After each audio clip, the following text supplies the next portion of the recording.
কাল আমাদের মোচা রান্না হবে, তাই মা আর আমি রাত্রেবেলায় মোচাটাকে ছাড়িয়ে কেটে রেডি করে রেখে দেবো। আর একজন আছে মোচা কাটার লোক। হ্যাঁ, মোচা কাটার লোক এসেছে। হ্যাঁ কি রে? হ্যাঁ মোচা কি করবি তুই? মোচা কি করবি?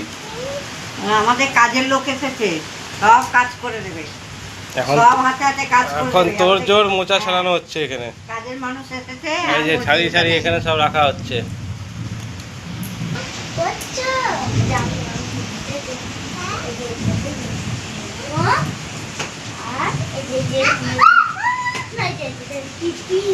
এটা ছাড়িয়ে কেটে জল দিয়ে, জলের মধ্যে হলুদ দিয়ে চুবিয়ে রেখে দেবো। সারা রাত্রে কষটা বেরিয়ে যাবে, তাহলে কালো কালো ভাবটা আসবে না, মোচার যে কষটা সেই কষটা বেরিয়ে যাবে।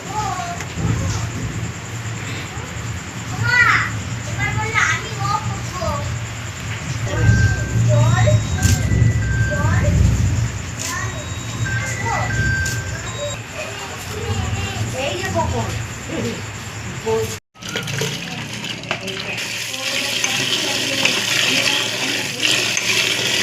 রাতের বেলা মা আর আমি মোচাটাকে ছাড়িয়ে কেটে রেডি করে রেখেছিলাম, হলুদ দিয়ে জল দিয়ে ভিজিয়ে রেখেছিলাম। এবার আমি পরিষ্কার করে ধুয়ে নেব।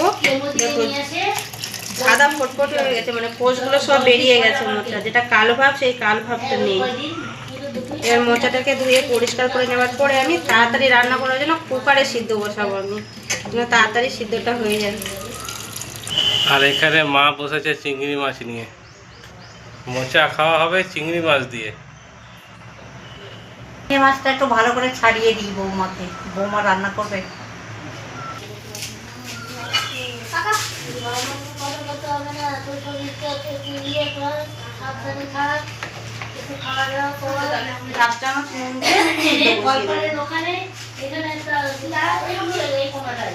কি খাচ্ছ সোনা?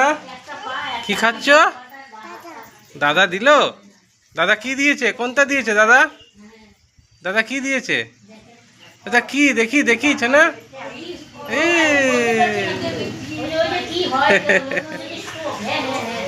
হাত ধুতে হবে? দাদা আমি ধুয়ে দিচ্ছি।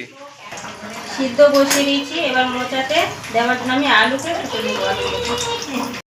মোচাটা তো সিদ্ধ হয়ে গেছে, আর কড়াই বসিয়ে দিয়েছি। এবার কড়াইয়ের মধ্যে আমি তেল দিয়ে আলুগুলোকে ভেজে নেব। তেল গরম হয়ে গেছে, তেলের মধ্যে গোটা জিরে দেবো ফোড়ন।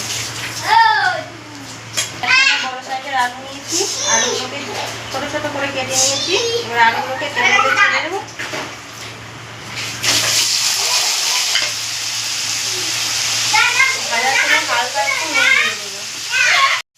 এই হলো চিংড়ি মাছ, মা সুন্দর করে বেছে কুটে ছাড়িয়ে রেখে দিয়েছে।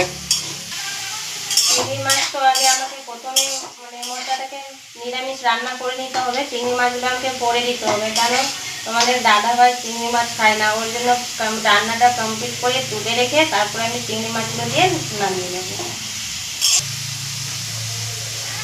আলু সিদ্ধ হয়ে গেছে, আলুটাকে হালকা লাল করে ভেজে নিয়েছি। এবার আমি মশলা দেবো আলুর মধ্যে। মশলা পেস্ট করে রেখেছি আমি, আদা জিরে কাঁচা লঙ্কা টমেটো।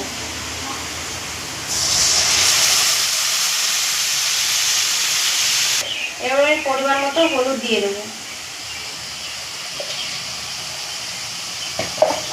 মোচাটাকে সিদ্ধ করার সময় নুন দিয়েছিলাম, আর আলু ভাজার সময় নুন দিয়েছি। এবার আমাকে নুনটা বুঝে দিতে হবে।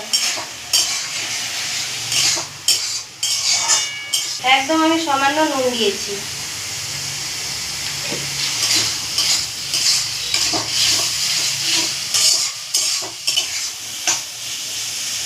মশলাটা আমি হালকা করে কষিয়ে নিচ্ছি। এবার মোচার সঙ্গে ভালো করে কষানো হবে। এবার আমি মোচাটাকে দিয়ে দেবো।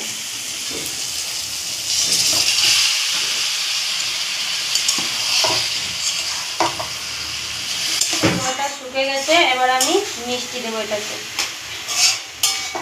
মিষ্টি না দিলে স্বাদ উঠবে না, তাই আমি পরিমাণ মতো মিষ্টিটা দিয়ে দেবো।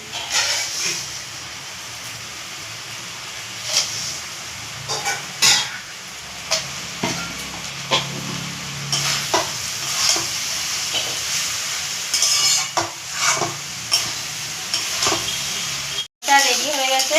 এবার আমি আমার দাদা ভাইয়ের জন্য তুলে রাখবো। দেবো সাপলে দেবো।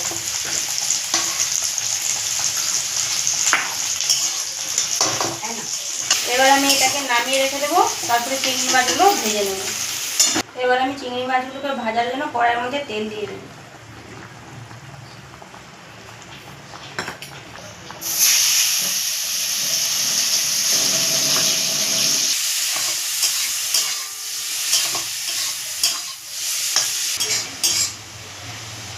চিংড়ি মাছ তেলে দেওয়ার পর চিংড়ি মাছ থেকে জল বেরোয়, জলটা শুকিয়ে যাবে, তারপরে আমি মোচাগুলোকে দিয়ে নেড়ে চেড়ে নামিয়ে নেব।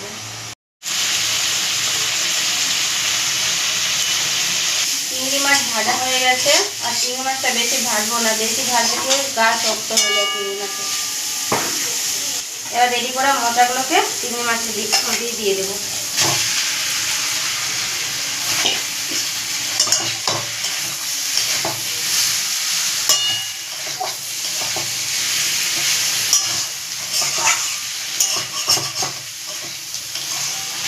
মোচা তোলা হয়ে গেছে, মানে তুমি এখানে ঠান্ডা মশলা দাও, গরম মশলা দাও, কোনো অসুবিধা নেই। গরম মশলা দেবে? হ্যাঁ, এবার আমি নামাবার আগে গরম মশলা দিয়ে নামিয়ে নেব।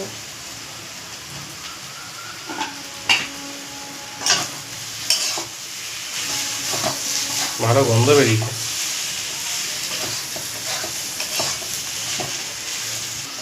মোচা রান্না কমপ্লিট হয়ে গেছে, এবার আমি নামিয়ে নেব।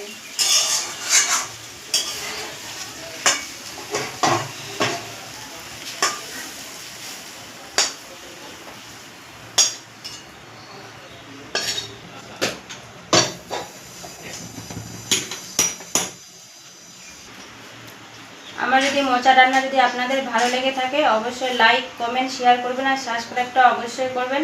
ভালো থাকবেন, সুস্থ থাকবেন, দেখা হচ্ছে আবার পরের দিনে।